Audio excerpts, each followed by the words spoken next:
Le bénéfice final, chez nous, il est sur la tranquillité d'esprit. Donc on ne peut pas avoir un discours commercial qui va venir appuyer sur l'anxiété. Et en plus, les gens n'ont pas envie d'entendre ça, quoi. Je veux dire, ça va tous les jours. L'anxiété, ils la vivent. On a assez, ouais. Ce sur quoi on parle, c'est vraiment la qualité du service. Nous, ce qu'on doit faire, c'est vraiment les rassurer. Enfin, personne va dire non, j'ai pas envie de protéger. Oui. L'incendie, ouais, non, je m'en fous. C'est le besoin numéro 1 sur la pyramide de Maslow, quoi. Exactement, la sécurité, c'est le besoin numéro 1. Donc nous, on n'a pas besoin de leur rappeler à quel point la sécurité est importante. Bonjour à tous et bienvenue sur Icebreaker, le podcast d'Eskimos. Aujourd'hui, j'ai le plaisir de recevoir Agathe, qui est CMO de Secteur Alarme. Salut Agathe. Salut. Je suis très content de te recevoir parce que tu as parlé de plein de sujets hyper intéressants ensemble, notamment le secteur d'activité dans lequel tu évolues, puis tu as une carrière qui est hyper riche.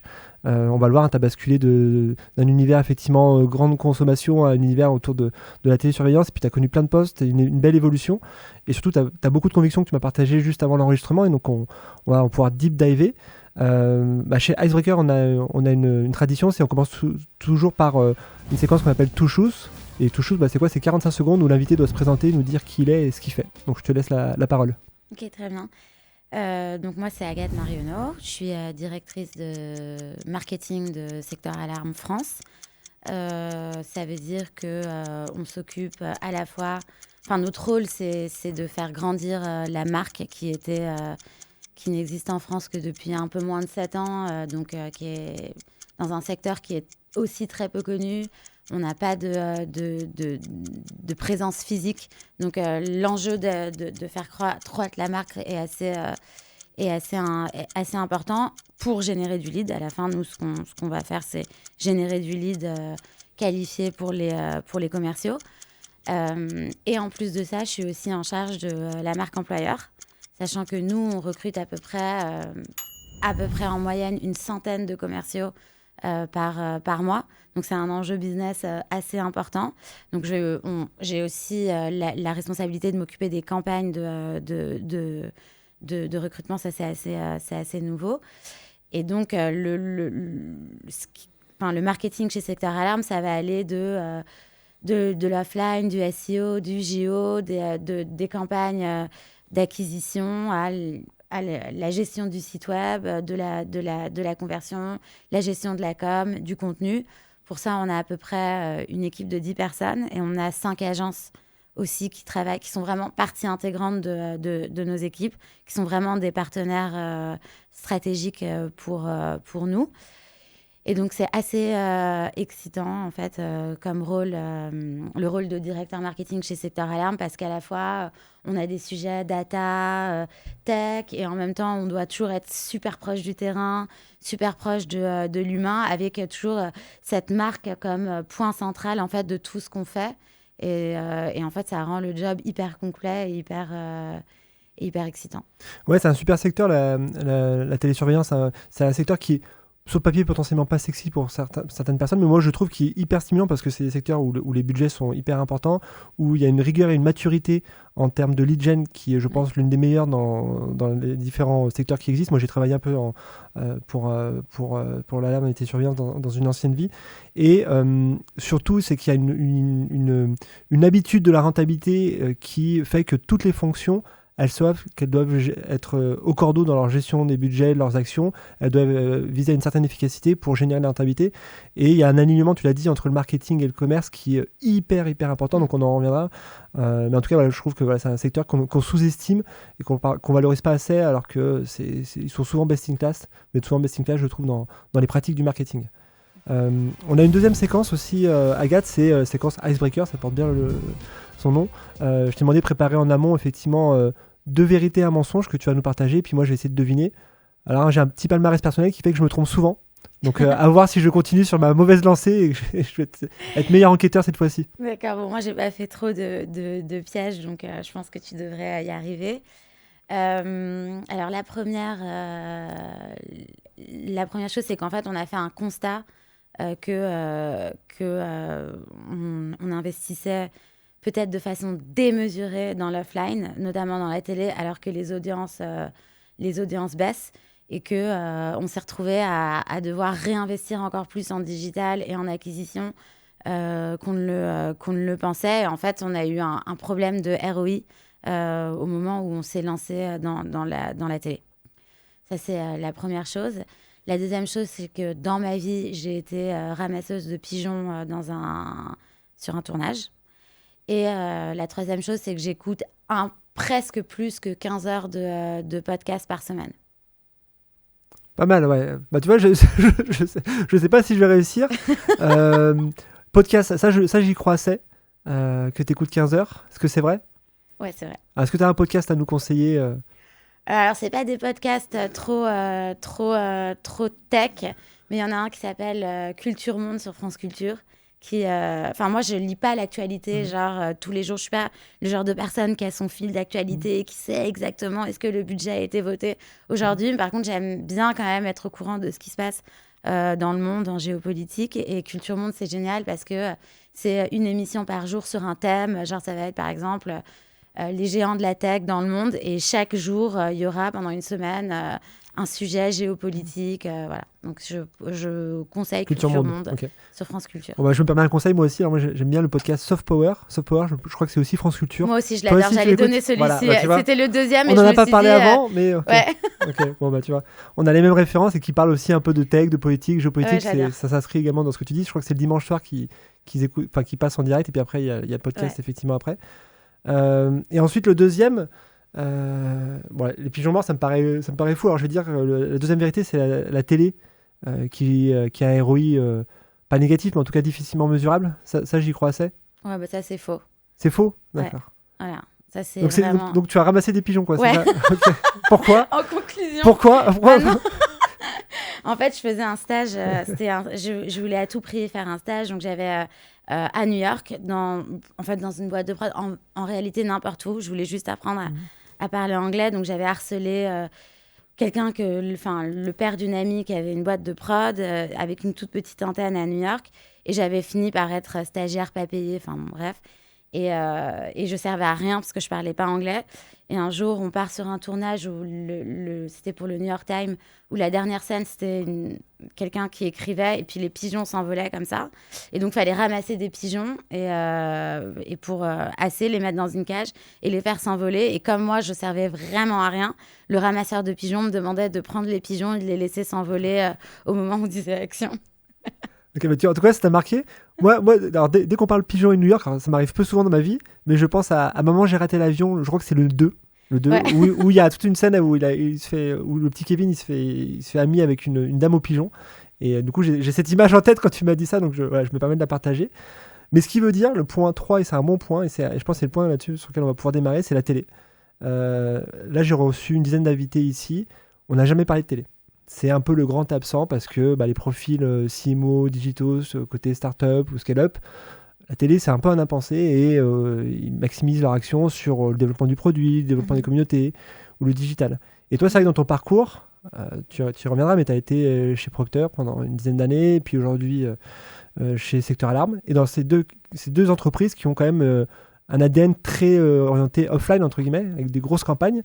Ça, c'est quelque chose, effectivement, qui est un actif solide aujourd'hui que tu perpétues chez Secteur Alarme, ou globalement, c'est quand même un secteur où il y a des grosses campagnes de télé qui s'opèrent. Non, mais chez Secteur Alarme, c'est encore plus intéressant que chez Procter. C'est-à-dire que, d'abord, la première chose, c'est quand on a une marque qui n'est pas niche. C'est-à-dire que si je ne m'adressais que aux jeunes filles qui commencent à avoir leurs règles, potentiellement, j'ai pas besoin d'être en télé et d'aller chercher du reach, comme c'est le cas pour Always ou Tampax, par exemple. Mais en revanche, quand on commence à aller chercher de la masse, sur du mass market, la télé, ça reste le média où le coût au reach est le moins cher. En fait, pour avoir un point de couverture nationale, aucun média ne permet un coût comme celui de la télé. C'est un coût d'entrée, c'est comme du capital investment, c'est-à-dire que c'est un coût d'entrée qui est élevé, donc n'importe qui ne peut pas se le permettre. Mais en revanche, par point de reach, on ne peut pas trouver plus bas que la télé. Alors après, la différence avec Procter, c'est que Procter, on était très dans on doit maintenir notre notoriété, on va chercher à augmenter la préférence de marque, le top of mind, etc. Moi, j'ai toujours un peu un problème avec ça, dans le sens où dans mon PNL, je sais pas où est la notoriété et la considération. Enfin, il n'y a pas de ligne notoriété. Le CFO sait, lui. Souvent, Voilà, il sait que c'est la ligne qu'il veut essayer de couper. Voilà, exactement. Mais sauf que... Et donc, du coup, chez Secteur Alarme, on n'a pas ce problème-là, puisqu'en fait, nous, quand on a commencé la télé, on était 350 chez Secteur Alarme. 3 ans après, on est plus de 1000. Et c'est sûr que la télé a joué un rôle, mais démentiel dans notre croissance. Et la réalité, c'est que comme on est au lead, c'est aussi ça la différence. Procter, ça passe par du Carrefour, du Leclerc, etc. Nous, c'est le lead. Donc nous, on le sait. Le jour où on lance la télé, la multiplication des leads, on le sait. On le sait. Et en plus de ça, on a des outils Realytics qui nous permettent de vraiment mesurer le spot à spot, quel est l'incrémental qu'on va avoir pour chaque spot. Donc, je sais l'incrémental que j'ai par spot. Et du coup, je suis même capable de calculer mon ROI. C'est-à-dire que, je donne un exemple, mais bon, qui va parler à tout le monde. Mais oui, je vais avoir un volume extrême si je suis en pic sur TF1 un dimanche soir. Après, il va falloir que je calcule, OK, mais d'un point de vue coût, est-ce que ça vaut le coup est-ce que c'est ROIste? Et donc, oui, aujourd'hui, on utilise la télé comme un levier d'acquisition comme un autre. Mais tu dis 2 choses intéressantes, et c'est vrai que moi, je suis ultra d'accord avec toi. C'est qu'il faut arrêter de splitter performance et branding, ou en tout cas, il faut arrêter de partir du postulat que la notoriété, c'est fait pour construire la marque et ça génère pas de vente. Et donc, je suis content de t'entendre dire qu'effectivement, dans ton PNL, tu n'as pas ce dispatch et que, évidemment, ça contribue aux parts de marché que vous avez gagnées ces dernières années et puis à la création d'une base client solide. Donc, ça, c'est quand même intéressant parce que c'est vrai que je l'ai dit sur le ton de la blague, mais il y a beaucoup de CFO où, quand tu essaies de négocier une campagne de branding, ils te disent, mais ça me rapporte quoi. Et sous-entendu, c'est du folklore. Alors que c'est pas du tout du folklore. Et après, il y a un deuxième paradigme qui est dans nos métiers de marketing, c'est la fameuse blague de dire mais pourquoi McDonald's continue à faire de la pub quoi, alors qu'ils sont numéro 1 et ils sont connus de tous. Parce qu'il y a une sorte de dilution qui s'opère. C'est-à-dire que c'est pas parce que la marque elle est numéro 1 sur son secteur, peu importe le secteur, qu'il ne faut pas qu'elle fasse des actions marketing. Il y a toujours des lancements à mettre en avant, il y a des produits, il y a un positionnement, il y a des sujets sur lesquels la marque veut peut-être se positionner. Et donc ça fait évidemment sens qu'un grand média comme l'offline ou la télé fasse partie de ces dispositifs. Voilà, ça c'est hyper intéressant. Et peut-être justement on peut parler un peu de ton passé chez Procter, où tu as une évolution, tu as fait plein de marchés, plein de territoires, tu as plein de marques. Peut-être nous dire un peu après 10 ans, qu'est-ce que ça t'a apporté à la fois sur ton parcours, sur ton profil, sur tes compétences, et que tu mets aujourd'hui peut-être à disposition dans ta vie chez Secteur Alarme. Oui, c'est vrai que 10 ans, c'est beaucoup pour apprendre. Enfin, ça fait un peu slow learner. Mais c'est vrai que chez Procter, c'est un peu considéré comme l'école du marketing. D'abord parce que c'est eux qui ont inventé le brand management au début du siècle dernier. En 10 ans, en effet, j'ai quand même eu la chance à la fois de travailler sur le terrain, sur de l'opérationnel. J'ai même fait un peu de stratégie commerciale. J'ai aussi travaillé sur de la stratégie d'innovation, de pricing, plus à un niveau régional ou global. J'ai travaillé sur plusieurs marques. C'est toujours pas sexy, hein, moi. C'était les surveillances, lessive, chips avec Pringles. Mais bon, je trouve que c'est ce qui est le plus marrant, c'est de travailler sur des marques qui sont dans le quotidien des gens, en fait. Et aussi dans plusieurs lieux. J'ai travaillé en France, j'ai travaillé en Suisse, j'ai été aussi expat au Maroc, en Afrique du Sud. Donc bon, ça laisse pas le temps, disons, de s'ennuyer. Et ça, c'est quand même une grosse force d'un groupe comme Procter, c'est qu'ils prennent des jeunes. Moi, quand je suis rentrée, j'avais à peine 23 ans. Et en fait, ils nous font voyager partout et travailler sur plein de projets différents. Qu'est-ce que j'ai appris? Comme je disais, c'est l'école du marketing. Pourquoi? D'abord parce qu'en fait, chaque chef de produit ou directeur marketing, ce qu'on appelle brand manager, sont des mini-CEO, en fait. C'est-à-dire qu'on n'est pas juste en charge de la com ou de la promo, mais on est vraiment en charge de notre PNL. Pourquoi? Parce que quand on parle de grande consommation, le premier driver quand même, c'est le prix. Et le prix, c'est une fonction du bénéfice perçu, du produit et du bénéfice du produit et du price point, du prix par rapport à la concurrence. Et quand toi, tu travailles sur le prix / produit, bah, tu dois mettre la marge en face de tout ça. Sinon, ce serait trop facile. Et donc, forcément, tu te retrouves par défaut en charge du PNL. Donc, très tôt, tu es en stratégie. Tu es vraiment au cœur de la stratégie de ta marque. Et c'est aussi ce qui fait que chez Procter, 90% des DG et des présidents viennent du marketing. Et sur les 5 derniers CEO, après, je connais pas, j'ai pas suivi toute l'histoire depuis le début du XXe siècle de Procter, mais je sais que sur les derniers CEO, il y en a 4 sur 5 qui ont commencé en tant que chef de produit chez Procter. C'est-à-dire que ça reste vraiment une fonction stratégique. Donc ça, c'est quand même une chose qui fait qu'on arrive avec un profil assez fourni. La deuxième chose, c'est sur la communication, sur la plateforme de marque. Moi, ce que j'ai remarqué après, quand j'ai été un peu dans les startups à un moment donné, c'est que la plateforme de marque, c'est une jolie slide. Je veux dire, c'est la com, chacun donne son avis. Enfin, ça perd un peu de sa substance. Chez Procter, la plateforme de marque, c'est le début de la stratégie de tout. C'est-à-dire qu'aujourd'hui, quand on dit nos points de différence, c'est ça. Les segments sur lesquels on va être, c'est ça. S'il y a des opportunités sur un segment qui ne rencontre pas la plateforme de marque, ben, on n'ira pas dessus. C'est des choix qui sont assez rigoureux. Et tout le monde vit cette plateforme de marque. Ce n'est pas un truc qui appartient juste au marketing. C'est R&D, construire des produits, un plan d'innovation par rapport à la plateforme de marque. L'usine, bah, tout ce qui va être qui va arriver chez eux, la stratégie d'achat des matières premières, les sales, c'est la plateforme de marque. Enfin, c'est quelque chose qui est partagé par toute l'entreprise. Et pareil pour la communication, c'est une science chez Procter. C'est-à-dire que c'est pas j'aime pas. Une campagne, c'est une campagne. C'est quel est le challenge que je veux adresser. C'est quoi mes points de différence. C'est quoi les assets. Et l'agence, elle va devoir travailler autour de ça. Et personne va dire ah ouais mais moi je trouve ça nul, etc. Ça se passe vraiment. C'est pas du tout comme ça. C'est testé, prouvé. Voilà, donc ça, c'est vrai que et tout ça, c'est des standards d'excellence qu'on va retrouver dans tous les pays de Procter. C'est-à-dire que moi, qui ai pu à la fois bosser dans des pays comme le Kenya, l'Arabie Saoudite, les Pays-Bas, on va retrouver le même standard d'excellence et la même façon, les mêmes méthodes, quel que soit le pays. Oui, c'est ça. En fait, c'est à la fois une école de formation, c'est une école de promotion, parce que comme tu disais effectivement, bah, tu commences en bas de l'échelle, et puis en fait, Oui. et toi, ton parcours l'illustre, c'est-à-dire que tu vas monter peut-être tous les ans, tous les 2 ans en fonction de tes réussites. Il y a aussi une sorte de Procter Mafia, comme il peut y avoir une PayPal Mafia, c'est-à-dire qu'il y a beaucoup de talents qui sortent de Procter et qui ensuite vont prendre des postes stratégiques dans des boîtes en retail, en conso, etc. Parce que la patte, comme tu as dit, bah, il y a une méthode éprouvée, et en fait, c'est une boîte qui rend ses lettres de noblesse au marketing, je trouve. Là où souvent dans les boîtes, et ce qui me désole, hein, c'est que souvent le marketing, c'est pas la 5e roue du carrosse, mais en tout cas, c'est un sujet qui est un peu moins sérieux que le commercial ou que l'IT ou que le produit.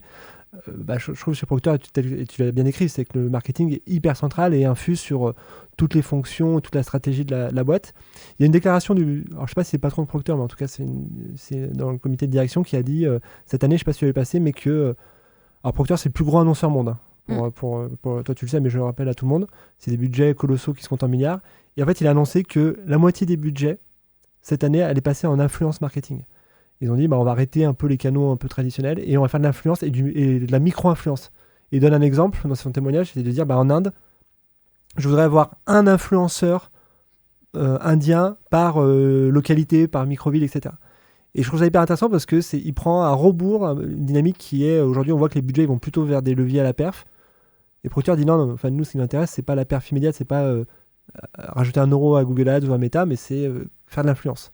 Je sais pas si tu l'as vu passer, est-ce que ça t'inspire, est-ce que ça te surprend cette déclaration? Non, moi je trouve que c'est un truc qui m'intéresse. Nous, on n'en a pas fait encore chez Secteur Alarme. Enfin, on a un test qui devrait arriver sur la marque employeur. Mais donc aujourd'hui, j'ai pas vraiment d'avis, mais je trouve que c'est quand même très intéressant parce que sur l'influence, on a à la fois un contenu authentique et un reach qui va avec, en fait. C'est-à-dire qu'on travaille les deux choses. Après, il y a toujours un devoir de vigilance par rapport à la qualité du contenu, ce qui est dit sur la marque. Mais je trouve que c'est un... Si les réseaux sociaux remplacent la télé, comme c'est ce qui tend à se passer, comme une des plateformes de contenu Enfin, aujourd'hui, ça fait quand même 10 ans qu'on dit que ça va remplacer, et ça n'a toujours pas remplacé. Je mets quand même cette petite astérix. Mais si c'est le cas, en effet, aujourd'hui, c'est compliqué de faire un contenu propriétaire qui va générer autant d'attention qu'à la télé. Aujourd'hui, il faut réfléchir les contenus une fois qu'on est sur les réseaux sociaux. Et c'est sûr que pour les générations sous les 30 ans, il n'y a pas vraiment d'autre choix, quoi. Ouais, pour les adresser. En tout cas, moi, ce que je constate, c'est que j'ai l'impression que le contenu ou les prises de parole top-down, c'est-à-dire je suis une marque statutaire et je diffuse mon discours, c'est quelque chose qui marche, mais qui tend quand même à s'effriter en termes d'impact. Et ce qui fonctionne bien, on l'a dit, c'est les micro-influences. Et je trouve qu'il y a un autre truc qui fonctionne bien, c'est aussi les prises de parole. On parle d'employé advocacy, mais c'est même plus large. Moi, je le vois par exemple chez les Eskimos. Mes prises de parole, elles fonctionnent 10 fois plus que si c'est Eskimos qui parle. Peu importe le média, peu importe comment c'est amené. Et ce qui est vrai pour moi est vrai aussi pour les employés d'Eskimos. Et moi, j'incite mes équipes, j'incite par exemple la Head of Product, directeur SEO, SIA, à prendre aussi leur parole. J'en mets aucune contrainte. Par contre, moi, c'est ça le deal, c'est de dire tu prends la parole et tu dis ce que tu veux. J'ai aucun souci avec ça. Et je trouve que ça a beaucoup plus d'impact. Et je vois que dans les boîtes, je pense à Lovable, qui est une boîte dans l'IA, c'est ça leur stratégie. C'est-à-dire que en fait, chaque directeur ou directrice d'unité prend la parole et communique sur ce qu'il a fait. Donc c'est le directeur de, je sais pas, le CTO qui va dire voici les innovations qu'on a mis en place. C'est le directeur produit qui va dire voici comment le produit évolue. Et je trouve qu'en termes d'impact, effectivement, ça influence. Et en tout cas, il y a un discours du réel qui marche plus que si c'était Lovable ou Eskimos ou que sais-je, qui prend la parole avec un truc un peu normé, etc. Donc il y a une trajectoire qui s'opère. Il y a des assureurs, par exemple, où dans des campagnes de pub où c'est les sociétaires qui prennent la parole. Ça, c'est aussi un peu nouveau. Alors, c'est pas très disruptif, mais c'est un peu nouveau. Et donc, c'est pas l'assureur qui prend la parole, mais c'est que des témoignages clients. Je sais pas si c'est des choses auxquelles vous réfléchissez, vous, de rendre un peu la parole soit aux utilisateurs finaux, soit même aux employés. Par exemple, c'est le Carglass, par exemple, beaucoup. Oui, exactement, t'as raison. C'est quand même le modèle Carglass qui est hyper intéressant. Non, nous, évidemment, c'est le... En fait, c'est intéressant ce que tu dis, parce qu'encore une fois, moi, je pense que c'est quand même beaucoup lié aux médias. C'est-à-dire que quand on est devant la télé, la télé, vraiment, le média, la télé, il y a un côté statutaire.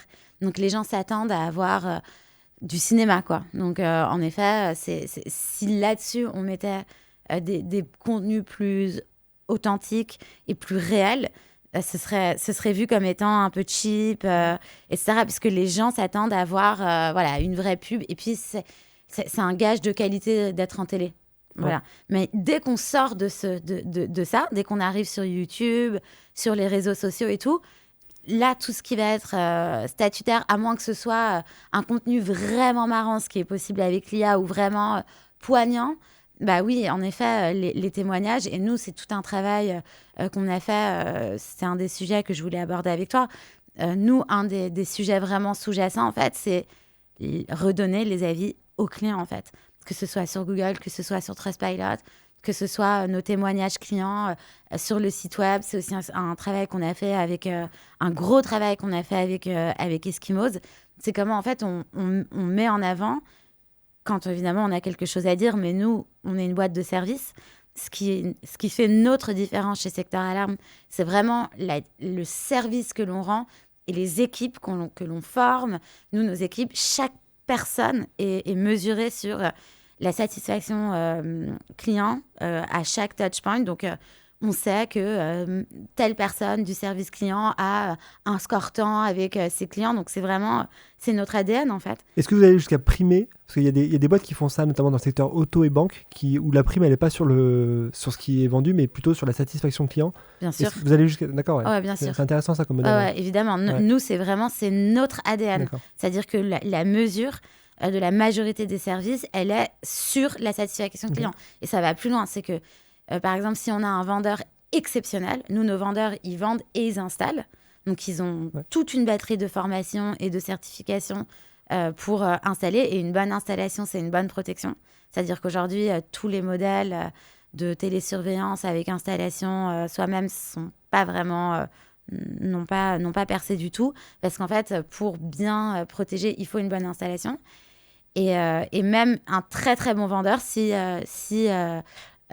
ces installations prouvent avoir été faites à la va-vite et pas avec la qualité, etc., pour nous, il n'existe plus le vendeur. C'est-à-dire qu'on est vraiment très, très, très rigoureux sur ça. Et donc, comme ça fait partie de notre ADN et que c'est un vrai point de différence dans notre marché, évidemment que les témoignages clients, les avis clients, c'est quelque chose qu'on exploite sur tous les canaux, en fait. Ouais, c'est marrant que tu dis ça parce que du coup, moi, je fais partie des clients facilement convertis parce que j'ai acheté une alarme en autonomie sur une marketplace et j'ai jamais été foutu de réussir à l'installer, quoi. Donc, c'est facile de payer une alarme, et après de la mettre, c'est une autre paire de manches. Et là, je pense que je me suis surestimé. Donc, je vois bien le point que tu mentionnes. Et juste pour revenir sur la télé, puis après, on passera sur la télé, par exemple, effectivement, tu disais, on a un discours statutaire, c'est ce qui est attendu.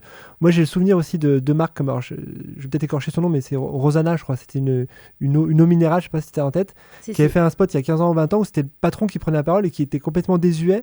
Et si tu veux, c'était tellement en rupture avec les spots publicitaires qu'on voyait, où là c'était le patron, un petit bonhomme, etc., voilà, qui était plus proche de la retraite que du démarrage de carrière, et qui reprenait aucun code télévisuel, mais si tu veux, c'était tellement un objet étrange que, tu vois, moi j'ai encore ce souvenir-là, et à l'époque, je me rappelle, ça avait eu son petit quart d'heure de gloire, donc c'est là où je me dis, c'est vrai que tu as toujours quand même une grille par média, mais des fois le pas de côté, et on l'a vu avec Intermarché, tu vois, le pas de côté fait que tu arrives quand même à sortir de la masse, et des fois c'est quand même intéressant de sortir de la masse et proposer autre chose que le filet d'eau tiède qu'on peut avoir ça et là.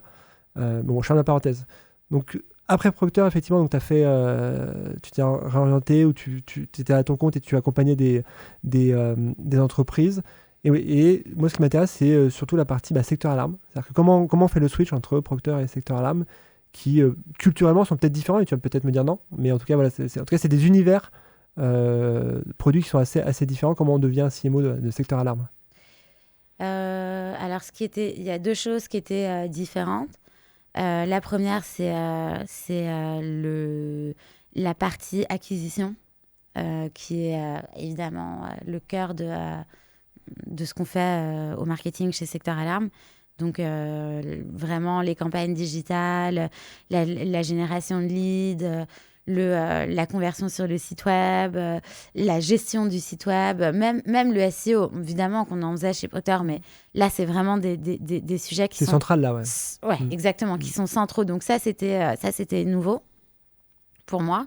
Et l'autre chose qui était nouvelle et qui est ce que j'aime le plus chez Secteur Alarme, c'est le fait que c'est la relation avec les commerciaux. C'est-à-dire que chez Procter, c'est des commerciaux qui vendent à Carrefour et à Leclerc. Donc, quand on est au marketing, on va chercher à aller convaincre le consommateur. T'es en B2B, B2C, là. Exactement. Alors que les sales, eux, vont chercher à convaincre Carrefour et Leclerc. Et c'est pas la même chose. Ouais. Nous, nos commerciaux, déjà, c'est des commerciaux chez Secteur Alarme, c'est la Ligue 1 des commerciaux. Je veux dire, c'est des mecs qui font du porte-à-porte, qui créent leur propre portefeuille, qui vont aller vendre un service et un produit qui est très peu connu. Et donc, ils font un travail vraiment exceptionnel. Et on a les mêmes objectifs, c'est-à-dire que dans les deux cas, moi, j'ai besoin d'aller convaincre le client final et eux aussi. Donc, il y a un travail qui est main dans la main avec les commerciaux qui est super agréable, en fait. C'est-à-dire qu'aujourd'hui, ça, et après aussi, la deuxième chose, c'est le fait qu'on mesure tout. Enfin, c'est ce que tu disais au début. Ça, c'est génial. Je veux dire, il n'y a pas une chose qu'on fait qu'on ne mesure pas. Et du coup, j'ai pas ce problème du CFO qui me dit tiens, on a un problème de rentabilité, coupons la télé. Je veux dire, personne ne se pose cette question. Je veux dire, même le directeur des opérations qui n'a rien à faire avec le marketing va dire ce qu'il faut, c'est protéger la télé, par exemple. Donc aujourd'hui, ça, c'est un changement qui est génial. Ouais, puis tu me disais off record, c'est que tu as quand même un positionnement marché qui est différent. C'est-à-dire que si tu travailles pour Pampers, le marché des couches, il est fini. C'est-à-dire que tu as une population cible qui est déterminée et l'objectif, c'est de gagner des parts de marché par rapport à la concurrence. Là où toi, tu es plutôt en mode conquête, où il faut déjà convaincre que les Français que en fait c'est un produit qui peut être utile déjà, donc il y a quand même toute une approche pédagogique entre guillemets. Et en fait le marché il a à son début, hein, je crois que tu m'as dit 6%, c'est ça, hein, Ouais, 6%. je dis pas de bêtises, donc c'est une approche qui est complètement différente, c'est-à-dire que t'es quand même dans un marché en croissance parce que c'est un besoin qui potentiellement concerne tout le monde, mais qui est peu intellectualisé ou conceptualisé ou en tout cas verbalisé par tes clients potentiels, quoi. Donc ça c'est intéressant. Et moi, une question que je me pose, parce que c'est un secteur, comme je disais, moi j'ai un peu travaillé là-dessus, mais j'ai aussi par exemple travaillé dans le secteur des pompes funèbres. Et j'ai adoré ces deux expériences parce que ça sort de l'ordinaire et c'est marrant. Mais on se pose la question quand même de dire, est-ce qu'il y a des lignes rouges en termes de communication ? C'est-à-dire que la télésurveillance, on peut être un peu border dans la communication, on peut être tenté en tout cas de l'être, être un peu anxiogène, etc. Est-ce que toi tu as une ligne rouge ? Est-ce qu'il y a des choses que tu dis ça on le fait pas ou on le fait ? La première chose, c'est que en effet, la télésurveillance, les alarmes, c'est un sujet qui en fait, on parle de la protection de ce qu'il y a de plus cher pour nous, que ce soit notre famille, nos foyers, la maison dans laquelle on a investi. Et pourtant, on n'est pas prêt à payer ce qu'on paye pour Netflix ou Canal+ tous les mois, alors que c'est ce qu'on a de plus cher. Donc, en effet, il y a c'est un peu une tension qui paraît un peu dingue. Donc, en effet, les petites boîtes dans le passé ont été quand même tentées d'aller chercher un peu le faire peur pour pouvoir gagner des clients. Je pense qu'il y a quand même une grosse professionnalisation du secteur, notamment parce qu'il y a quand même un acteur comme Verisure qui a vraiment déployé le marché et qui a permis une professionnalisation du marché. Ensuite, on a aussi une plateforme de marque qui est aussi sur laquelle vivent les commerciaux. Et on a en effet une ligne rouge où aujourd'hui, nous, on parle vraiment de tranquillité d'esprit. Donc, c'est ça le bénéfice. Le bénéfice final, chez nous, il est sur la tranquillité d'esprit. Donc, on ne peut pas avoir un discours commercial qui va venir appuyer sur l'anxiété. Et en plus, les gens n'ont pas envie d'entendre ça, quoi. Je veux dire, ça va tous les jours. L'anxiété, ils la vivent. On a assez, ouais. Ouais, je veux dire, on n'a pas besoin de leur rappeler que la vie est dure. Ouais. Nous, ce sur quoi on parle, c'est vraiment la qualité du service. C'est vraiment, nous, ce qu'on doit faire, c'est vraiment les rassurer sur, OK, comme je disais, je veux protéger ce qu'il y a. Personne va dire non, j'ai pas envie de protéger. Oui. L'incendie, ouais, non, je m'en fous. C'est le besoin numéro 1 sur la pyramide de Maslow, quoi. Exactement, la sécurité, c'est le besoin numéro 1. Donc nous, on n'a pas besoin de leur rappeler à quel point la sécurité est importante. En revanche, ce qu'on a besoin, c'est de les réassurer sur le fait que ce qu'ils vont payer va délivrer le service. Et nous, c'est vraiment... Déjà, nous, on ne sous-traite rien. Donc vraiment, notre service, il est de A jusqu'à Z, on le contrôle. Donc c'est ce qui fait qu'on a aussi un service d'une très, très grande qualité. La deuxième chose, c'est en effet l'installation, le fait d'avoir un bon audit de sécurité, de connaître les zones vulnérables, va faire que derrière, ce qui va faire notre grande différence, c'est notre réactivité. C'est-à-dire que n'importe quelle alarme auto-installée, c'est super, je sais, ça a sonné, c'est cool, mais après, qu'est-ce que je fais ? C'est ça, ouais. Voilà. Nous, on a une réactivité quasi immédiate et on garantit en effet que derrière, on a un numéro réservé aux forces de l'ordre. Et c'est vrai que toutes les semaines, on a des cas toutes les semaines, de personnes sauvées d'un incendie, de femmes battues auxquelles on a pu adresser des problèmes, puis des choses plus amusantes aussi. La semaine dernière... une femme était en train d'accoucher, le mari ne savait pas quoi faire, il nous a appelés. Voilà, donc il y a des choses. Et c'est vrai que dans les périodes de stress, quand par exemple j'étais chez Procter, on disait bon, ça va, on ne sauve pas des vies. Ouais. Aujourd'hui, c'est pas quelque chose que je peux dire. Tu le dis, quoi. Tu dis, ça va, on sauve des vies. Aujourd'hui, je vais pas dire on sauve pas des vies parce que concrètement, on sauve des vies. Donc voilà. Et donc en effet, dans la plateforme de marque, dans notre communication, on est là pour vendre de la tranquillité d'esprit et non pas de la culpabilité. Ouais. Parce que l'écueil, c'est de dire mais si tu le fais pas, imagine il t'arrive quelque chose. Ouais, puis il y a un glissement un peu vers la domotique, vers la maison connectée qui s'opère, je trouve, dans une marque comme la tienne ou d'autres. Puis il y a des usages, tu l'as dit, qui sont... Moi, typiquement, l'usage que j'avais en tête, c'était aussi, par exemple, j'ai un chat, de pouvoir voir mon chat quand je suis en vacances, voir si tout va bien, etc. Et ce qui n'est pas de sa sécurité, mais juste de propriétaire de chat qui veut être rassuré. Et donc ça, c'est des choses qui n'ont peut-être pas été identifiées, je sais pas, il y a 15 ans, et qui, je pense, s'inscrivent de plus en plus aussi sur voilà, des produits ou des usages, en tout cas, qui sont connexes. Aujourd'hui, ton tunnel de vente, tu disais, bah, t'investis beaucoup en télé, mais t'investis aussi beaucoup en digital, alors via le SEO, puis via finalement des plateformes tech. Aujourd'hui, ils viennent par quel canal, tes clients? En fait, nous, on sépare ce qui va venir de la brand. Pour nous, ça va être le SEA avec notre mot-clé ou le naturel. Et on met le SEO dedans. Donc ça, les gros leviers, ça va être SEO et la télé. Donc ça, on le mesure de cette façon.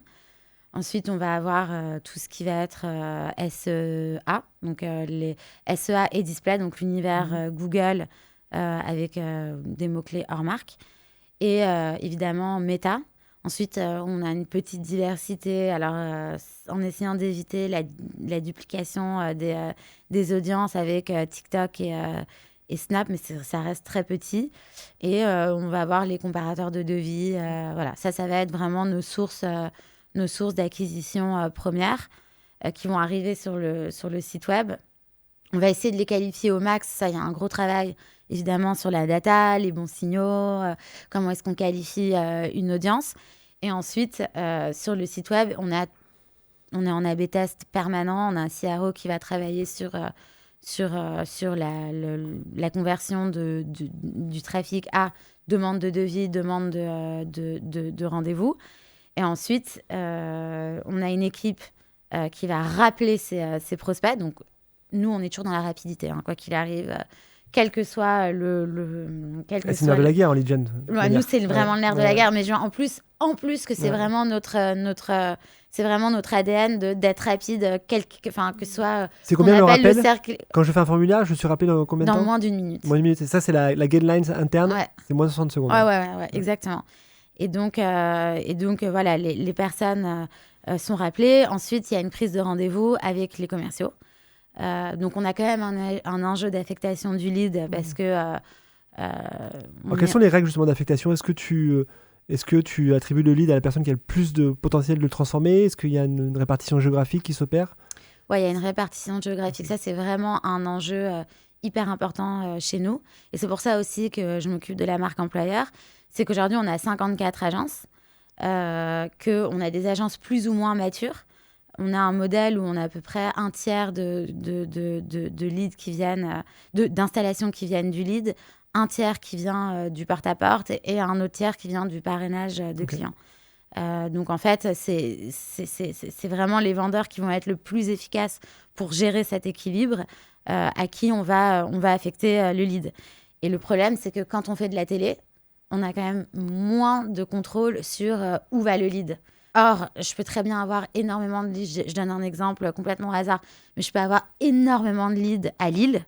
Et pourtant, je n'ai pas une structure managériale, une équipe assez complète. Ouais. Voilà, donc évidemment, des challenges, c'est comment est-ce que j'affecte le lead là où il va être le plus efficace pour la force commerciale. Ouais. Je comprends.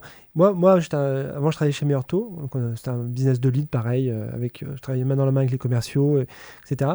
Et un des leviers aussi d'acquisition majeure, c'était toute la partie relations presse, /études, baromètre, interview. Et donc, je me pose la question, déjà, est-ce que ça, c'est un levier que vous activez? C'est-à-dire le fait de produire des études, etc. Parce que vous avez beaucoup de données, donc vous pouvez effectivement ruisseler, partager ça. On sait que les médias sont très friands. Est-ce que la partie porte-parole, entre guillemets, ou communication aussi, c'est quelque chose que vous adressez?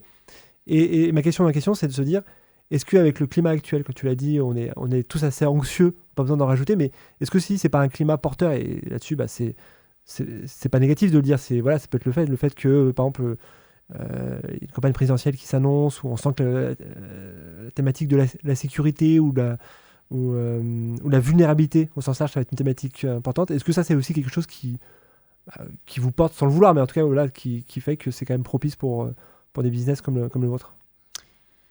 Oui, non. La partie data, oui, c'est quelque chose qu'on a fait dans le passé. que de toute façon, il faut qu'on fasse quoi qu'il arrive, parce que même d'un point de vue rich content pour le SEO, c'est toujours intéressant c'est un d'aller... asset que vous utilisez après. Voilà, exactement. C'est un asset qu'on utilise, qu'on pourrait beaucoup plus utiliser, je pense. Et après, sur la partie média, en réalité, non, on arrête de le faire pour plusieurs raisons. Enfin, en fait, pour une raison majeure, c'est que, comme je te le disais, notre but, ce n'est pas d'ajouter de l'anxiété. Et en fait, quand on laisse la parole aux journalistes, c'est pas c'est pas je les juge pas en disant ça, mais eux, ils vont essayer d'aller sur du sensationnel. Et en fait, oui, sur le coup, ça peut sembler être une super opportunité de faire d'apparaître sur TF1, sauf qu'en fait, c'est quand même assez technique, notre métier. Aujourd'hui, nous, on ne vend pas en ligne, on envoie des commerciaux, c'est pour une raison.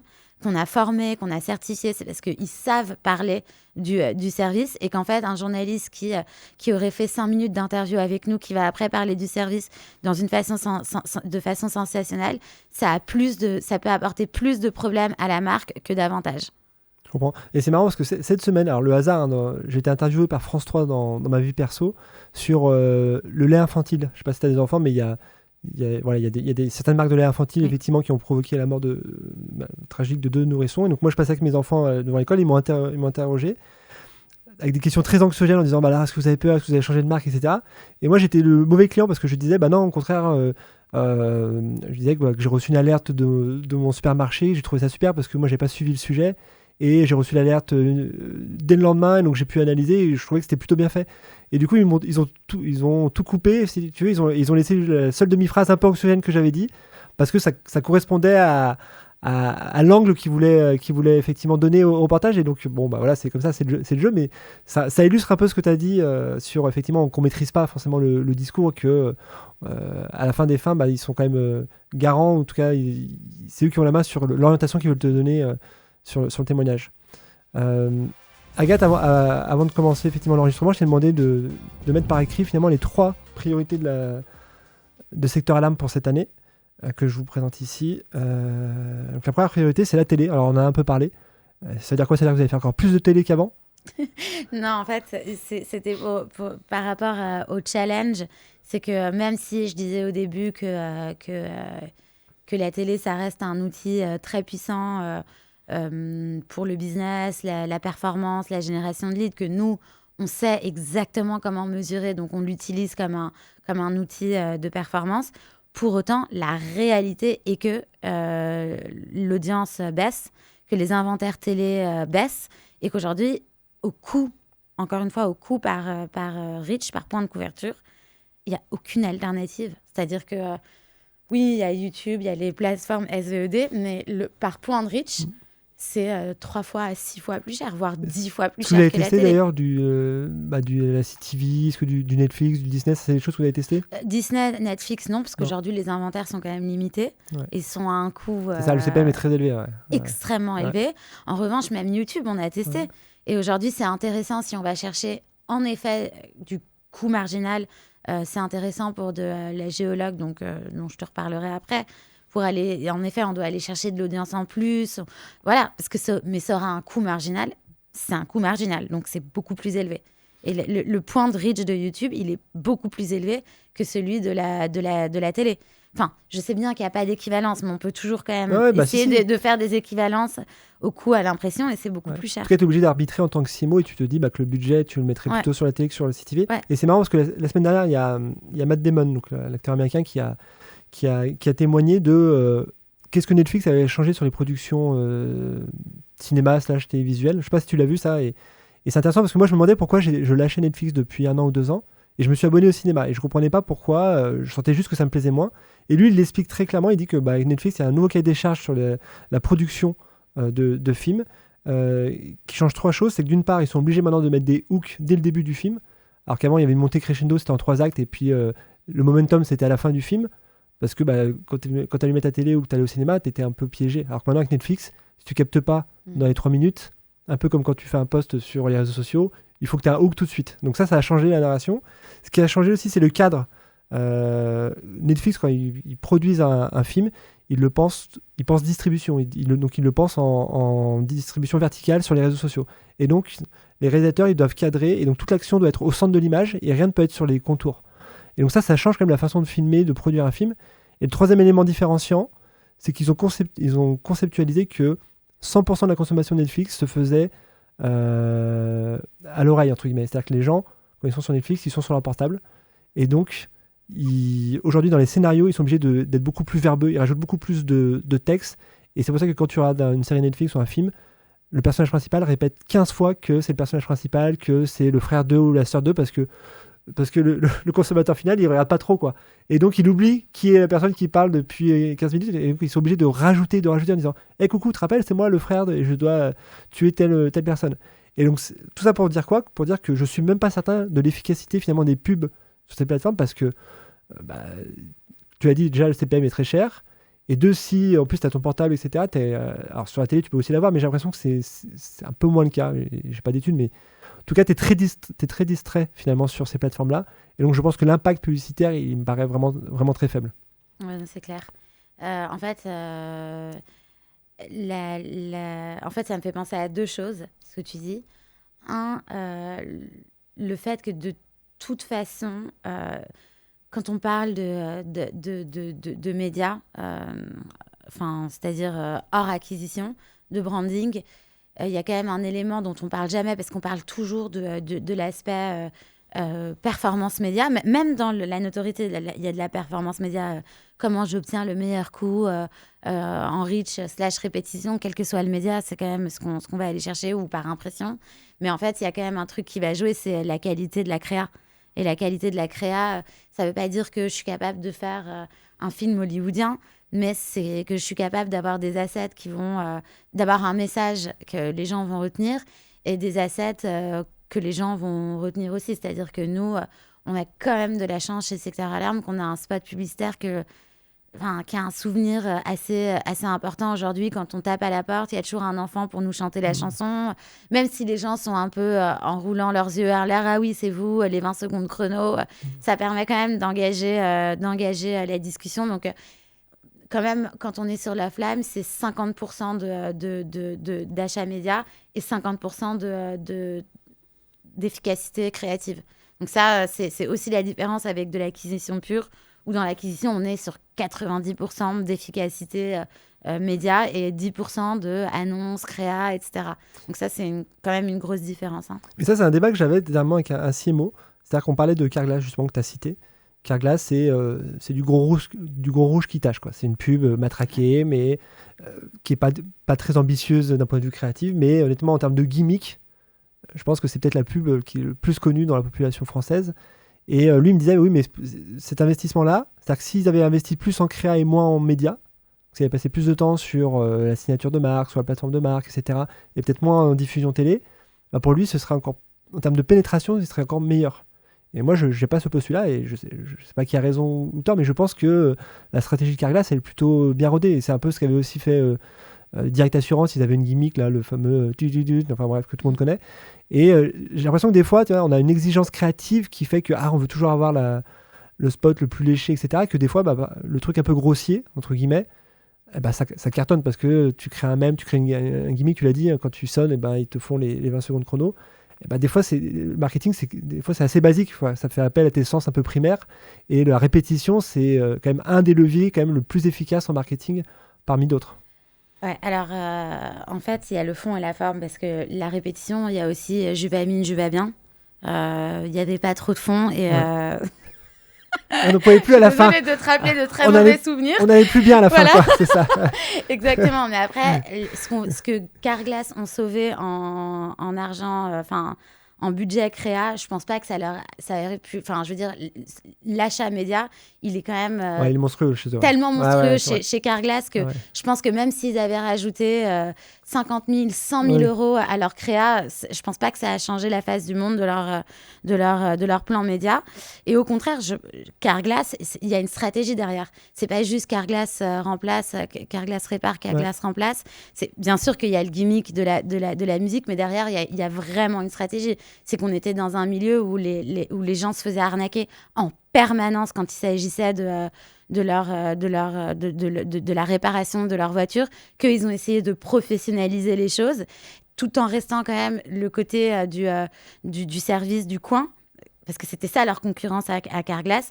Donc en fait, et c'était de dire on peut être proche de vous sans vous arnaquer. C'était ça en fait leur message.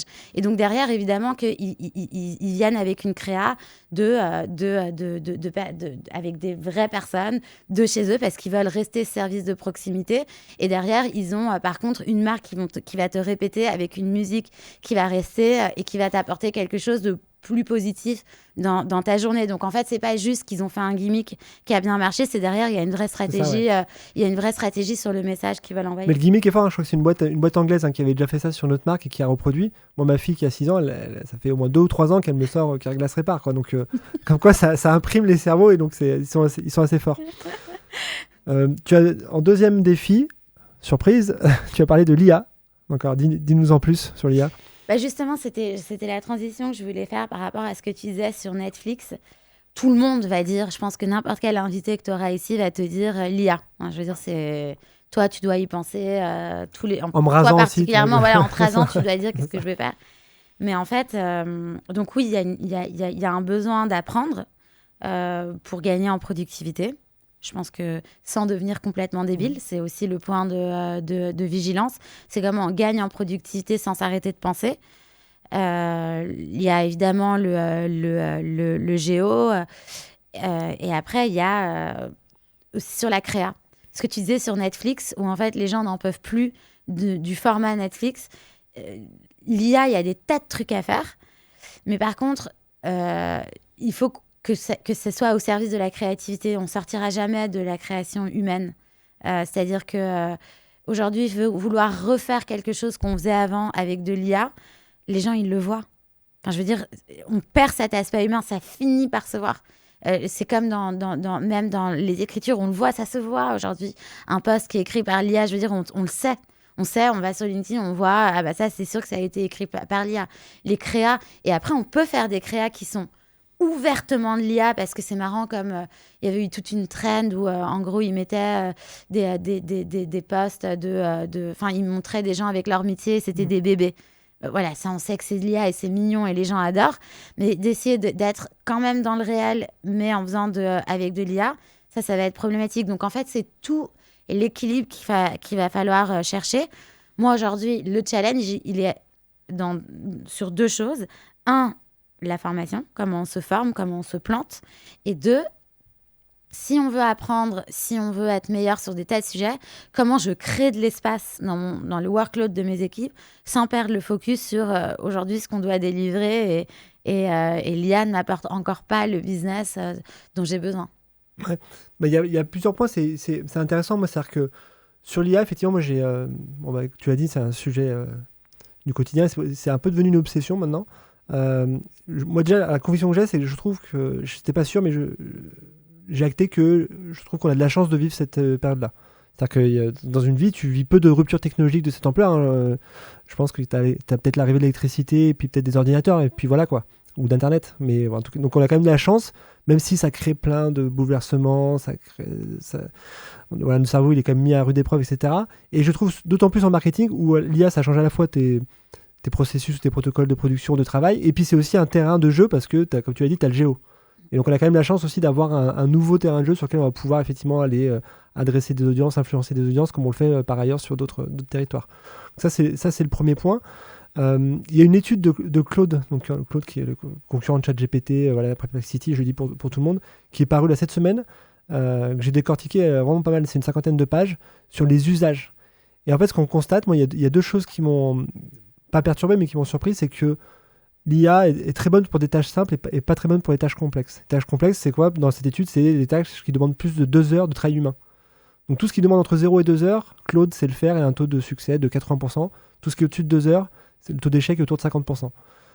Donc ça montre aussi la relative maturité, ou en tout cas, souvent on prête plus de force à ces outils qui n'en ont. Ça ne veut pas dire qu'il ne faut pas utiliser, mais en tout cas, voilà, il y a un léger décalage par rapport... Et surtout, on a beaucoup de fantasmes. Ça, c'est le premier point que je trouve hyper intéressant. Et le deuxième point, c'est que c'est quand même la première révolution ou rupture technologique qui impacte des gens comme nous, c'est-à-dire des cols blancs, entre guillemets, là où historiquement, souvent, les révolutions technologiques, ça impacte plutôt des métiers manuels, des cols bleus, etc.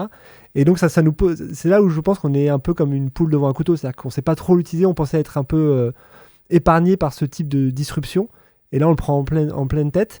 Et d'ailleurs, il y a un graphe dans l'étude qui est super, qui te montre par année d'études, le taux d'usage, le taux d'usage dans l'économie réelle versus ce que Claude est capable de faire. Et donc, sur toutes les tâches qui ne demandent pas d'études, Claude est à la rue, il ne sait pas faire. Et plus on monte en études, plus Claude sait le faire à la place des travailleurs. Et donc, on voit que finalement, tous les métiers manuels, évidemment, ils sont ultra épargnés. Et les métiers les plus épargnés, c'est les métiers qui sont adressés par les bac+1, bac+3. C'est tous les métiers licence. Et après, plus tu montes en études, plus Claude est de moins en moins bon, effectivement. Et donc, les métiers... je sais pas, astronaute, etc. Enfin bref, tous ces métiers-là, ils sont plutôt épargnés aussi. Et donc ça, c'est intéressant parce que c'est quand même assez nouveau, je pense, et conceptuellement, on l'a jamais trop adressé. Et après, pour rebondir sur ton dernier point, tu disais sur la partie production créative, où, et tu as raison de le noter, c'est-à-dire qu'on en a soupé finalement du contenu IA. Moi, je pense que je dirais une chose un peu différente, c'est que je dirais que en fait, l'IA a baissé les barrières à l'entrée. Et donc, a permis à tout le monde de prendre la parole, même à des gens qui n'ont pas grand-chose à dire. Et c'est peut-être ça, en fait, le biais. C'est pas tant l'IA ou la production. Moi, je trouve, c'est que quand tu n'as rien à dire, c'est pas parce que tu as l'IA que c'est plus pertinent ce que tu as à dire. C'est juste que tu as un moyen de le dire, mais tu vois, c'est ce que disait De Vos, c'est pas parce qu'on n'a rien à dire qu'il faut pas le dire. Bon, bah si, en fait, quand tu n'as rien à dire, il faut pas le dire, quoi. Et donc, je pense que à la fin des fins, c'est un mauvais usage de l'IA qui fait qu'aujourd'hui, la qualité, elle est assez nulle, entre guillemets, assez moyenne, et que ça crée cet effet un peu repoussoir. À l'inverse, je pense que d'ici 3 ans, 5 ans, X années, on se posera plus la question si c'est fait par l'IA ou non, parce qu'on va retrouver un peu les mêmes frontières. C'est-à-dire qu'il y aura c'est fait que l'IA, c'est un maximisateur d'inégalités, contrairement à ce qu'on pense. Il y a un super bouquin que j'ai lu là, de Laurent Alexandre sur justement où il a un titre un peu grossier qui dit il faut arrêter les études parce que l'IA, c'est un tel bouleversement. Et en fait, il te montre que les populations les plus éduquées, ce sont celles qui arrivent à générer le plus de valeur avec l'IA parce qu'ils savent poser les bons prompts, ils savent maximiser le rendu. Là où les populations les moins à l'aise avec l'outil, avec l'IA, avec Internet, elles vont réussir à faire un prompt parce que c'est facile, mais la réponse derrière va avoir peu de valeur ou va être peu activable. Et donc, je pense que sur la partie créa, et après j'arrête de parler, c'est qu'effectivement, on risque d'avoir cette frontière qui va se refaire comme avant, où il y a des gens qui vont réussir à générer du contenu de très bonne qualité. Et de l'autre côté, on va avoir un filet d'eau tiède qui va être inaudible, invisible et qui finalement va être pas lu, quoi. Donc on risque d'avoir ce redispatch. Dernier point, la partie géographie. C'est-à-dire quoi, tu nous annonces que vous ouvrez des bureaux à l'étranger, c'est ça? Que tu vas conquérir un nouveau territoire? Non. Là, on a 54 agences, on est à peu près sur tout le territoire. Donc ça a été sur les 3-4 dernières années, on était vraiment sur une conquête du territoire, quoi. Fallait ouvrir des agences. C'était assez fun. Et maintenant, il faut qu'on consolide. Et en effet, avec ma double casquette, à la fois acquisition lead, prospect et acquisition candidat, sales, je vais avoir un gros sujet qui va être d'essayer d'harmoniser harmoniser la croissance par région. Aujourd'hui, on a quand même des agences dans lesquelles on n'a pas assez de vendeurs alors que la demande est très importante. Et c'est parce que si on n'a pas la structure managériale, donc ça se construit. Et vouloir créer trop rapidement des équipes, tu perds aussi en stabilité, en qualité de service. Donc, on ne veut pas faire ça. Mais donc, quand même, on a un sujet là-dessus. Comment on grossit les équipes là où il y a de la demande consommateur. Et après, il y a des agences ou des régions de stars où on a des commerciaux qui sont excellents, qui ont grossi, qui sont en croissance, qui structurent hyper bien les choses. Et là, nous, on a un sujet de comment est-ce qu'on leur envoie plus de leads et justement comment on va chercher de la croissance dans ces régions-là. Et ça aussi, c'est assez nouveau pour moi. Je découvre un peu plus de géotargeting, plus de stratégie géographique. Voilà. Très bien. Peut-être donc ça c'était ton dernier enjeu, qui est pas évident parce que effectivement on pourrait se dire les boîtes sont plutôt en train de digitaliser leur parcours et faire tout sur du online. Et là toi tu dis non, en fait on propose un modèle hybride.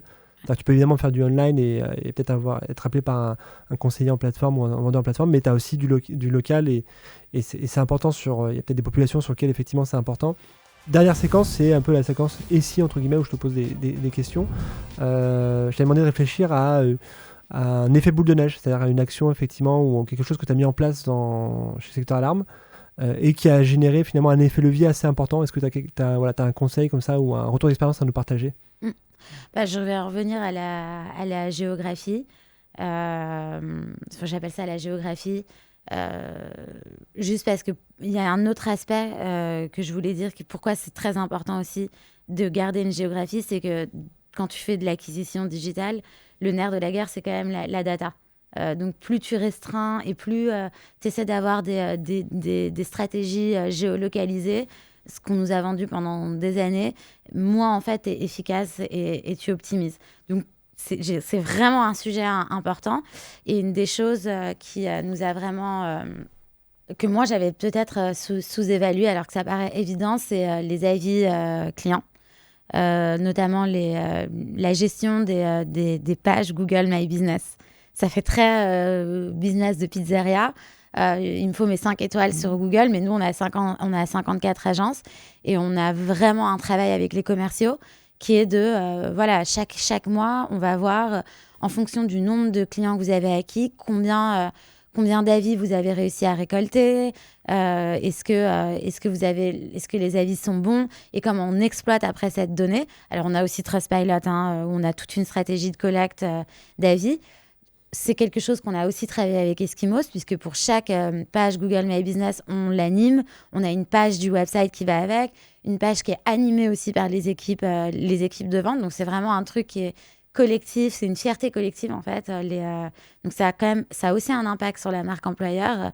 La fierté de chaque agence a ses 5 étoiles et des avis qui continuent d'augmenter et qu'on a en plus exploité. Donc évidemment partout sur les sites web on exploite ça en télé où aujourd'hui on peut dire qu'on est le leader des avis clients en ligne puisqu'on est numéro 1 sur les plus grosses plateformes, Google My Business et Trustpilot en réalité. Et donc, on a vraiment exploité ça avec les témoignages clients. Sur le site, on a aussi des modules où on relaie les témoignages. Et en fait, ça, c'est un peu du marketing basique, je dirais. Et pour autant, c'est très efficace parce que c'est authentique, comme tu le disais tout à l'heure. Et ça aide le SEO pour la partie autorité. Et en plus, ça a un vrai impact chez les prospects. Mais tu as raison de le souligner. Moi, c'est un peu mon obsession, la partie note GMB pour Eskimos. Vous allez voir, en un an, on a gagné 1.5. Moi, je mobilise les équipes dessus. J'ai même mis un système de primes dessus pour inciter les consultants à valoriser leur travail en demandant des recommandations. Donc, nous, on a plein de recommandations de clients qui disent « Ah, j'ai adoré le travail de X ou Y de chez Eskimos, super, etc. » Parce que, comme tu as dit, c'est important pour la légitimité, pour l'autorité, pour le SEO. C'est aussi, ce contenu-là, il est beaucoup utilisé par les modèles d'IA. On revient là-dessus. C'est-à-dire que si tu vas sur ChatGPT, tu mets quelle est la meilleure agence SEO ou quelle est la meilleure marque de télésurveillance. En fait, un des répertoires que le bot va crawler, c'est GMB ou Trustpilot. Donc, c'est hyper important, effectivement, d'avoir une bonne note et puis surtout d'avoir une fiche qui vit. Avec un système de récence, etc. Donc c'est pas un petit sujet et je pense que ton point en creux c'est de se dire dans le marketing c'est vrai que des fois on a tendance à aller toujours vers les sujets un peu nouveaux parce que c'est tendance, c'est valorisant, etc. Mais en fait il y a quand même des standards qu'il faut assurer quoi. Et je pense que le fait d'avoir des avis clients en volume, en qualité et visible, c'est quand même un standard sur lequel 100% des marques devraient travailler parce que ça me paraît moi un élément incontournable. Une deuxième question en mode et si demain on te coupe 20% de ton budget marketing, qu'est-ce que tu sacrifies aujourd'hui sur tous les leviers que tu nous as partagés, ou à l'inverse, qu'est-ce que tu sanctuarises? Tu dis ça, c'est vraiment ce que je sanctuarise, c'est vraiment la télé. Parce que stratégiquement, parce que ça a une stratégie et un impact sur le long terme. En fait, je peux faire un parallèle. Dans la grande conso, il va y avoir la télé versus la promo. Chez Secteur Alarme ou dans un business qui est plutôt lead gen, c'est pareil, c'est le branding versus l'acquisition. Et en fait, la promo ou l'acquisition, c'est un reward qui est immédiat. Mais on finit toujours par augmenter les enchères, par surexposer les audiences, alors que le branding et la télé, elle nous permet d'ouvrir des audiences auxquelles on n'aurait même pas accès avec la partie digitale. Parce que forcément, le digital, c'est fermé par rapport aux recherches que je vais faire. Alors que le branding, elle t'expose à un peu des besoins nouveaux auxquels tu n'aurais pas forcément pensé, par exemple. Donc oui, d'un point de vue stratégique, je ne toucherai pas à la télé. Et en plus, la télé, elle permet quand même d'apporter du lead naturel que je ne paye pas. Et elle me permet, quoi qu'il arrive, de faire du saving sur la partie digitale. Ok, très clair. Autre et si demain tu recrutes, ce qui est peut-être ton cas en plus actuellement, sur quelles compétences tu te focaliserais dans tes équipes? Qu'est-ce qui vraiment aujourd'hui te paraît incontournable à avoir? J'en ai plein. Je peux penser à 1 million de compétences dont j'ai besoin parce qu'on est quand même une petite équipe aujourd'hui et on s'appuie beaucoup sur nos agences. Mais moi, je crois vraiment que les compétences techniques, on peut les trouver à l'externe, mais que ce qu'il faut avoir dans son équipe, c'est vraiment, ça paraît très bateau, mais du leadership. C'est-à-dire leadership et curiosité. C'est-à-dire qu'aujourd'hui, ce que je vais avoir besoin, c'est pas forcément des profils techniques les plus aiguisés. Ce que je vais avoir besoin, c'est des personnes qui ont du leadership, qui vont aller creuser les problèmes, qui vont pas lécher l'affaire pour qu'un projet soit fait du début jusqu'à la fin, dans les temps, avec la bonne anticipation. Aujourd'hui, c'est vraiment ça que je vais aller chercher. Quelqu'un qui sera aussi capable de rassembler des compétences différentes autour de une des questions que tu posais au début, c'est qu'est-ce que j'ai pu apporter, entre guillemets, à Secteur Alarme sur le marketing. Je pense que ce qui marche aujourd'hui dans notre équipe, c'est que on est tous dépendants les uns des autres. Vraiment, pour le coup, on est vraiment sur une chaîne où s'il y en a un qui merde, ça va vraiment poser des problèmes pour les résultats des autres. Donc, il y a quand même un souci de garder cette chaîne intégrante et de vraiment faire que le marketing soit une fonction et pas un puzzle ou un Lego un peu mal fait des bourrins du clic d'un côté, de ceux qui font de la com de façon un peu dans le ciel. Non, c'est tout le monde et sur un projet qui est on fait grandir la marque pour avoir plus de leads, quoi. C'est vraiment basique. J'aime bien ton expression bourrin du clic. Nous, Eskimos, on est, tu nous connais parce qu'on travaille ensemble. Évidemment, on est une agence, on a un tech, on a des profils techniques. Et moi, mon obsession, c'est de faire basculer un peu tous les consultants qu'on a qui sont très bons techniquement sur ce que tu viens de décrire, sur des soft skills, et puis sur une expertise métier. Et j'ai écrit un article, là, pas plus tard qu'il y a une semaine, en disant l'expertise métier surpasse l'expertise technique. Entre autres parce que déjà tous les outils qu'on utilise aujourd'hui, ils sont montés en maturité, il y a des algorithmes de partout, et donc finalement aujourd'hui on a à peu près tous la même approche, entre guillemets. Il y a moins de différence qu'il y a 10 ans ou 15 ans. Les annonceurs sont aussi montés en maturité fortement. Il y en a qui sont aussi bons que des agences aujourd'hui, donc ils ont plutôt à envier. En revanche, moi je trouve la différence entre un très bon consultant et un bon consultant, le très bon consultant, il va aussi comprendre le business de son client, il va comprendre le modèle économique, il va connaître le marché, et ça fait toute la différence, je trouvais. Donc moi j'invite effectivement les équipes à avoir ce positionnement en disant ton expertise en fait technique, c'est un moyen de faire, mais là où tu vas apporter de la valeur, c'est adapter tes recommandations à la situation de ton client, à son marché, à ce qu'il est capable d'absorber aussi en termes de bande passante. En SEO, on a souvent le problème de dire on aime bien faire des checklists à rallonge avec 45 priorités, etc. Mais si en face, toi, Secteur Alarme ou X, vous pouvez absorber que 3 tickets et faire 2 sprints, ça n'a aucune valeur, ces recommandations. Il faut les adapter évidemment à ce qu'on est capable d'adresser. Donc je pense que là-dessus, moi je souscris, quoi. Je cherche des profils effectivement, et on essaie de faire monter ce genre de profil à l'agence. Pour conclure, un dernier si tu devais donner un conseil à la Agathe il y a 3 ans et demi, au moment de ta prise de poste chez Secteur Alarme, où tu deviens CMO entre guillemets, c'est quoi que tu donnerais comme conseil? C'est un conseil que je me serais donné déjà quand j'étais chez Procter. Je pense que c'est la patience. comme tu le disais tout à l'heure, je trouve que c'est vrai. Le fait qu'on est toujours attiré par ce qui est nouveau, il faut toujours que ça aille plus vite. Et en fait, les équipes, elles ont besoin de focus, de pouvoir exécuter les choses avec excellence. Et donc, tout le temps changer, tout le temps avoir des nouveaux projets, vouloir faire plus vite, plus vite, plus vite, ça va quand même Enfin, ça compromet aussi le bien. On peut faire les choses vite et pas forcément très bien. Ça, c'est la première chose. Et dans la patience, c'est aussi la patience vis-à-vis aussi de la cohésion des équipes, le fait d'être capable d'écouter tout le monde. Et parfois, quand on veut que les choses aillent vite, malgré moi, je peux avoir l'air d'être plus agressive que je n'aimerais. Et en fait, on perd aussi des gens sur le chemin. Et dans une entreprise comme Secteur Alarme, qui était une petite entreprise, maintenant, bien sûr, on est beaucoup plus gros, mais c'est important d'avoir tout le monde auprès de soi. Et la fidélité des employés, la motivation des employés, elle est beaucoup plus importante dans une plus petite entreprise que dans une entreprise qui a une grande marque employeur, où les gens vont rester parce que pour le prestige ou parce qu'il y a un tas de bénéfices employés qu'on n'a pas forcément dans des plus petites entreprises.